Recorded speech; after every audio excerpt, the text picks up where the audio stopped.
आप देख रहे हैं टीवी 9 और इस वक्त मेरे साथ इस स्पेशल शो में मौजूद हैं आफताब शिवदसानी। एक्टर आफताब काफी लंबे समय बाद टीवी 9 के साथ जुड़ रहे हैं। बहुत बहुत स्वागत है आपका आफताब। शुक्रिया शुक्रिया शुक्रिया नीरू, कैसे हैं आप? बस मैं तो ठीक हूँ, लेकिन मैं आपसे ये नहीं पूछूंगी कि आप कैसे हैं, क्योंकि मुझे पता है कि इन दिनों जो व्यूज आ रहे हैं स्पेशल ऑप्स के, उसके बाद समझा जा सकता है कि आप कैसे हैं सातवें आसमान पे। मैं सातवें आसमान पे तो नहीं हूँ, हालांकि मैं जमीन पर हूँ और एक एक इत्मीनान से मैं कॉफी पी रहा हूँ। लेकिन खुशी, जाहिर सी बात है कि खुशी की बात है कि मतलब स्पेशल ऑप्स के लिए एक अच्छे रिव्यूज वगैरह मिले हैं और शो काफी सक्सेसफुल रही है। तो बस मतलब जो सफर है वो चलता रहता है, उसके बारे में हम ज्यादा सोचते नहीं है। जो काम हो गया सो हो गया। Now we have to look to the future. बिल्कुल, स्पेशल ऑप्स अपने आप में देखा जाए तो एक ब्रांड बन गई लॉकडाउन के दौरान, जिस तरह से लोगों का प्यार मिला। जी। और अब इस सीक्वल में आपका एसोसिएशन और फिर एक बार इतनी अच्छी सफलता कैसे देखते हैं? कितनी खुशी होती है इस तरह से जब सफलता मिलती है, लोगों का प्यार मिलता है। um, देखिए, हर हर हर हर आर्टिस्ट सफलता या अप्रिसिएशन के लिए काम करता है। अ, और मैं भी सफलता के लिए काम करता हूँ, लेकिन मैं इन चीज़ों को बहुत ज़्यादा सीरियसली नहीं लेता हूँ। मैं जो जर्नी होता है, जो जो मेकिंग का जो प्रोसेस होता है, वो जर्नी को मैं ज़्यादा सीरियस लेता हूँ, क्योंकि अक्सर हम एंड रिजल्ट के बारे में हमेशा सोचते हैं। जो हम लोग कर रहे होते हैं उस समय, उसके बारे में हम लोग उतना उतना सब नहीं सोचते। जो मैं सोचता हूँ, जो जो जर्नी होती है, जो सफर होता है एक आर्टिस्ट का, एक एक कैरेक्टर को लिव थ्रू करना, उसके साथ चलना, उसको उसको इनैक्ट करना, उसके साथ जीना, उसके साथ मरना, वो जो सफर होता है, that is something that I cherish. और वो मेरे लिए ज्यादा मायने रखता है। ऑफ कोर्स एंड रिजल्ट हम लोग उम्मीद करते हैं कि लोगों को पसंद आए और दर्शक उसे पसंद करे और हमें उतना ही प्यार दे। लेकिन कभी कभी क्या होता है कि हम बहुत ज्यादा उम्मीद करके अगर दर्शक को उतना पसंद नहीं आता है, तो हम लोग थोड़ा सा निराश हो जाते हैं। तो दैट्स व्हाई मतलब मैं ज्यादा एंड रिजल्ट के बारे में उतना ज्यादा सोचता नहीं हूँ। जो प्रोसेस होता है फिल्म मेकिंग का और परफॉर्मेंस का, उसका उसके ऊपर मैं ज्यादा ध्यान देता राइट। इसे स्पेशल ऑप्स 1.5 क्यों दिया गया है नाम? Why not 2? हूँ। ये के सर बहुत अच्छी तरह से इसका जवाब देते हैं, बोलते हैं कि ये 1.5 गुना ज्यादा आपको मजा क्या बात आएगा। है।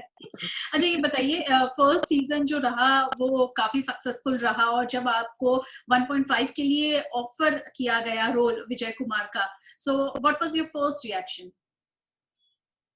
मैं बहुत खुश था, क्योंकि मैंने 2020 में सबकी तरह मैंने भी शो देखी और मुझे बहुत ज़्यादा पसंद आई और मैं शो का फैन बन गया। तो मैंने नीरज सर को एक उसी वक़्त मैंने एक मैसेज भेजा कि सर, बहुत कमाल का शो बनाया and congratulations to you and everybody involved in the show, क्योंकि बहुत ज़्यादा अच्छा शो था। और लॉकडाउन के समय भी सब लोग घर पर थे, तो ज़ाहिर-सी बात है कि सब लोग ज़्यादातर ओटीटी वगैरह देख रहे थे। और नॉट ओनली ओटीटी, मगर इतने सारे शोज़ शायद लोगों ने देखा होगा, लेकिन स्पेशल ऑप्स ही क्यों लोगों को इतना पसंद आए? मतलब ज़ाहिर-सी बात है कि स्पेशल ऑप्स में एक ऐसी ख़ासियत थी, जो शायद दूसरे शोज़ में नहीं थी।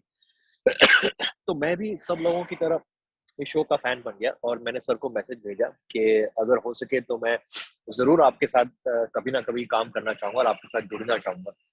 तो जब इस साल अर्लियर इन जनवरी जब वो कास्टिंग कर रहे थे शो के लिए, तो उनके कास्टिंग एजेंसी से मुझे कॉल आया और ये बता के कि नीरज सर आपसे मिलना चाहते हैं या बात करना चाहते हैं। तो उस वक़्त मैं इंडिया से बाहर था, तो हम लोगों ने एक ज़ूम कॉल के ज़रिए बातें की, जैसे कि हम अभी बातें कर रहे हैं।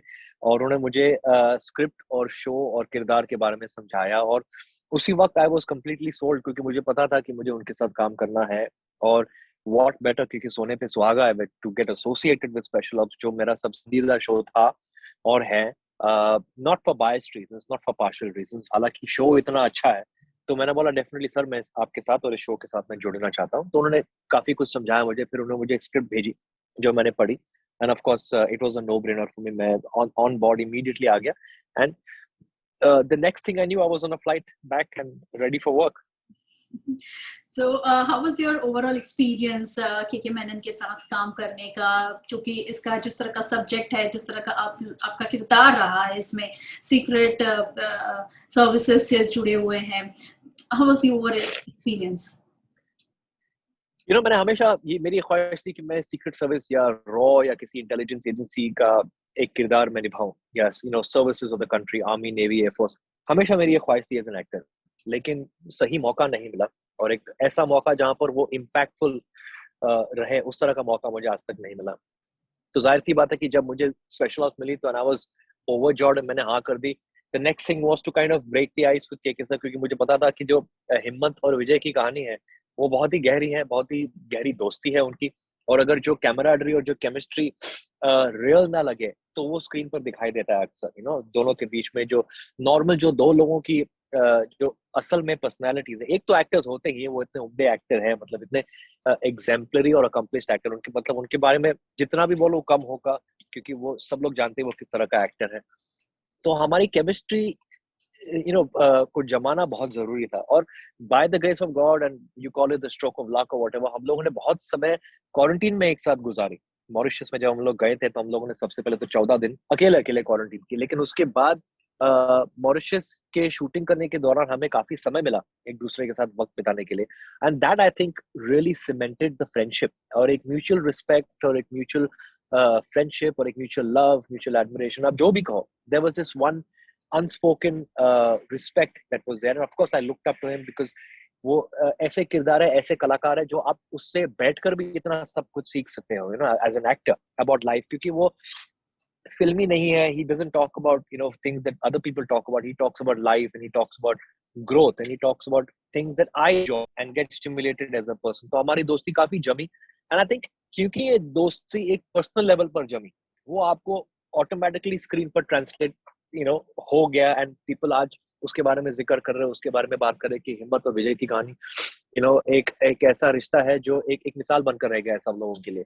So that was the kind of friendship that ऐसा हम लोगों ने तय नहीं किया था, ऐसा हो गया। So some things just happened organically, some things just happened magically, and today I can say that I am very very grateful to have worked with an actor of his stature, क्योंकि उससे just उसके साथ खड़े होकर इतना सब सीखने को मिलता है, the way he performs just by looking at him.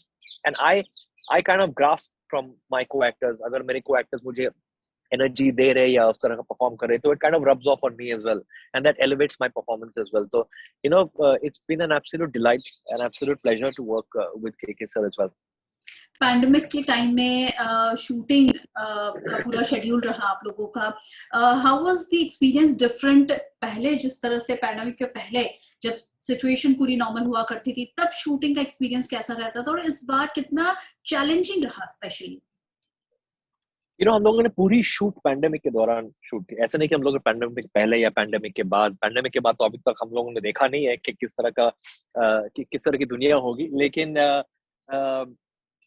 सब सारे प्रिकॉशंस वगैरह लेकर जो टेस्ट होते हैं, जो क्वारंटीन होते हैं, जो सारी चीजें जो जिसकी जरूरत थी, SOPs for shooting, social distancing वगैरह, मास्क, ग्लव्स, जो भी था, I think we adhere to everything. And मुश्किल था, लेकिन हम लोगों ने ये तय किया था कि हम लोग इसे सोच समझ के संभाल के इसको शूट करेंगे, क्योंकि एक रिस्क फैक्टर तो हमेशा रहता है। अगर आप काम कर रहे हो पैंडेमिक के दौरान, जैसे आप कर रहे हो, अगर आप ऑफिस में जाती हो तो आपको भी एक कैलकुलेटेड रिस्क लेना पड़ता है। ऐसे नहीं कि आप आप हमेशा वर्क फ्रॉम होम कर सकते हैं। स्पेशली एज एक्टर्स हम लोग वर्क फ्रॉम होम इस्तेमाल नहीं कर सकते, कि हम लोग का जॉब ही ऐसा नहीं है कि हम लोग वर्क फ्रॉम होम कर सके। So we have to be on real location. We have to travel out of the house. We have to take that calculated risk to shoot. तो एक था, and full marks to the production, Friday Storytellers as well as शीतल भाटे जो producer हैं, उन्होंने बहुत सारे precautions लेके, बहुत सारा केयर लेके अपने यूनिट को एक फैमिली की तरह रखा, ताकि कोई ऐसा रिस्क ना हो। सब लोग एक दूसरे के साथ जुड़ गए थे, एक दूसरे के साथ मिल गए थे, और एक फ्रेंडशिप सी बढ़ गई थी। तो it was in all a very a great experience, but of course एक underlying threat तो था कि अगर किसी एक बीमार पड़ गया तो you have to get the entire crew tested every 2 or 3 days. So that is something that is a logistical problem, but that is something that we have to live with as well. Correct. Specially OTT की अगर बात करें तो आपको लगता है कि OTT में अभी हम ऐसे टैलेंट्स को देख रहे हैं, अभी हम ऐसे एक्टर्स को देख रहे हैं जिन्हें शायद कभी फिल्मों में या टीवी सीरियल्स में मौका बिल्कुल नहीं मिल पाया काम करने का? क्या सहमत है इस बात से? इसके बारे में मैं बहुत आजकल सुन रहा हूँ, जो मुझे पता नहीं कि मैं इस बात से पूरी तरह से सहमत हूँ या नहीं, मतलब इसके बारे में तो मैं ज्यादा सोचता नहीं हूँ। देखिए, एक्टर एक एक्टर होता है at the end of the day, और नहीं, मैं मीडियम्स अलग आपको होते हैं। बताऊँ, ये सवाल तो इसलिए भी पूछा जाता है क्योंकि पैंडेमिक का जो दौर है पिछले 1.5 साल से 2 साल से हम जिस तरह से देख रहे हैं, लोग घरों में कैद हैं और ज्यादातर लोग जी ओटीटी के माध्यम से ही एंटरटेनमेंट उन्हें मिल रहा है। तो इसीलिए भी जी देखा जा रहा है, और उसमें भी ऐसा लग रहा है कई एक्टर्स के जिनकी मैंने इंटरव्यू ली है, उनका भी ये कहना है कि उन्हें भी अपॉर्चुनिटी मिली है। So this is why this जी। Question. You know, I agree with कि ओटीटी एक लेवल प्लेइंग फील्ड होता है सबके लिए, एक मौका होता है जहां पर कोई एक दूसरे से बड़ा स्टार नहीं होता। आई थिंक कंटेंट ही सबसे बड़ा स्टार होता है कि आप जितने भी बड़े स्टार हो, अगर कंटेंट ठीक ठाक ना हो तो शायद शो या फिल्म नहीं चलती है। क्योंकि ओटीटी में है कि ऑडियंसेस अपने घरों में ही बैठकर ये चुनते हैं, ये चूज करते हैं कि मुझे क्या देखना है क्या नहीं देखना है। वो आप उनके फिंगर टिप्स, जैसे कि रिमोट पर ही होता है सारा डिसीजन मेकिंग। तो उनको थिएटर जाने की जरूरत नहीं पड़ती। So that is something I think there with the comfort of watching OTT at home. But I think इतने सारे अपॉर्चुनिटीज है, तो मुझे लगता है कि it is a great time to be an actor और अ टेक्नीशियन और a writer director, to explore and to express yourself, you know, on this medium. And personally मैं इसके बारे में उतना ज्यादा सोचता नहीं हूँ, sorry to cut you off, but मैं इतना ज्यादा सोचता नहीं हूँ क्योंकि मैं ये यकीन के साथ मैं मानता हूँ कि an actor at the end of the day, which ever medium he is working on, अगर वो अच्छा काम कर रहा हो तो वो नोटिस किया जाएगा, whether is television or OTT or films. That's what I personally believe. So आप ओटीटी को एक गेम चेंजर मानते हैं या नहीं मानते हैं? No, I think technologically yes, it is a game changer, क्योंकि ऑब्वियसली पैंडेमिक के दौरान थिएटर्स वगैरह सारे बंद थे और अभी हाल ही में खुले हैं, और वो भी 50% मेरे ख्याल से कैपेसिटी से, पूरी तरह से 100% कैपेसिटी नहीं खुले हैं। लेकिन एक एक जरिया है, एक मीडियम है, एक और मीडियम है जहां पर लोग अलग अलग कंटेंट देख सकते हैं। I don't need to introduce OTT because everyone knows what OTT is, but I think it is going to be here to stay.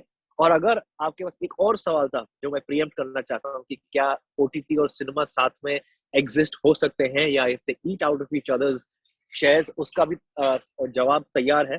और जवाब ये है कि आई थिंक दे कैन को एग्जिस्ट विद ईच अदर, क्योंकि अलग अलग माध्यम है। और जिनको थिएट्रिकल एक्सपीरियंस चाहिए, जैसे कि थिएटर में जाना, एक बड़े बड़े हॉल में वो साउंड और आउटपुट और वो विजुअल देखना, पॉपकॉर्न का पैकेट लेके बैठना, वो सारी चीजें आपको घर पे नहीं मिलती है। So that is an experience that you get only in the cinema all together. But OTT of course you can sit in the confines of your home, watch it on your iPad or laptop or even on your phone, और उसका आप मजा ले सकते हैं। So I think they two different experiences, but I would personally say that they can coexist and they may not eat out of each other's plates. Well, coming back to your character, Vijay Kumar का इसमें murder कर दिया गया है, तो क्या हम वापस से अच्छा, सीक्वल में मर्डर किया देख गया? मुझे सकेंगे? मुझे पत, मुझे पता नहीं था। ओ ओके। सो नेक्स्ट जो सीक्वल यू आएगी, क्या टेलिंग मी दिस उसमें फॉर द हम फर्स्ट टाइम अपने आप को नीरू, देख इसके सकेंगे? बारे में मुझे पता नहीं था। चलिए, एक एक्सक्लूसिव जानकारी मैंने आपको दी। देखिए, मैंने, अच्छा, ये तो बात जरूर एक्सक्लूसिव है जो शायद मुझे आज तक पता नहीं था। बट इसका भी जवाब नहीं, नीरज सर अगर ही दे इसके पाएंगे, पीछे क्योंकि कोई उनके राज दिमाग में है क्या तो चलता आप है। वो राज खोल सकते हैं टीवी9 पर। अगर मैं राज खोलूंगा तो बाकी के दरवाजे मेरे लिए बंद हो जाएंगे। नहीं, मैं ऑनेस्टली, मैं आपको बात बताऊं, नीरज सर इसका जवाब दे सकते हैं, क्योंकि उनके दिमाग में क्या चलता है वो सिर्फ खुद जानते हैं, और हम उनको ज्यादा सवाल जवाब पूछते नहीं है। मतलब ऑब्वियसली स्क्रिप्ट के बारे में, जो किरदार के बारे में हम लोग जो पूछते हैं वो पूछते हैं, बल्कि वी जस्ट फ्लो ऑर्गेनिकली, क्योंकि वो इतने अच्छे लिखते हैं, तो हमें कुछ डाउट करने का मौका ही नहीं मिलता। सारी चीजें बहुत क्लियरली लिखी जाती है। But with regard to the second season, I think he'll be the right person to answer this question. मैं चाहता हूँ कि मैं आपको कुछ एक्सक्लूसिव दूं, लेकिन अगर होता तो मैं जरूर आपको देता। और मैं चाहता हूँ कि जो अगर होगा तो वो करेक्ट सॉस के जरिए ही आए आपको, और मैं फिलहाल इस वक्त मैं गलत सॉस। और आगे हम आपको कौन से नए फिल्म्स या ओटीटी प्लेटफॉर्म पर शोज में देख सकेंगे? दो तीन चीजें हैं जो मुझे पसंद आई हैं। एक दो फिल्में हैं, एक दो शो हैं, और वो अभी इन द पाइपलाइन है, under the process of finalisation. मुझे स्क्रिप्टें काफी पसंद आई हैं। लेकिन अभी तक जैसे कि मैंने आपको कहा कि साइन नहीं हुई है, तो उचित नहीं होगा कि उसके बारे में बात करना। लेकिन मैं ज़रूर जिस दिन साइन होगा मैं नीरू आपके पास आऊँगा ताकि मैं आपको ये एक एक्सक्लूसिव खबर दूँ और आप भी खुश हो जाएँ और आपके दर्शक भी खुश हो जाएँ। क्या बात है! बहुत-बहुत शुक्रिया हमसे बातचीत करने के लिए। It was really nice talking to you and all the best thank for you, your future projects. Thank you.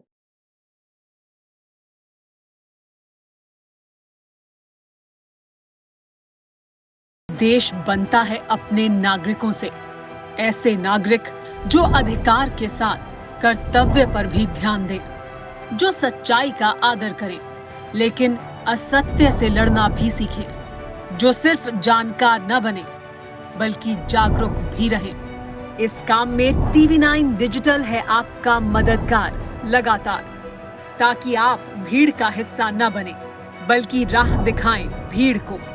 देखते रहिए TV9 डिजिटल।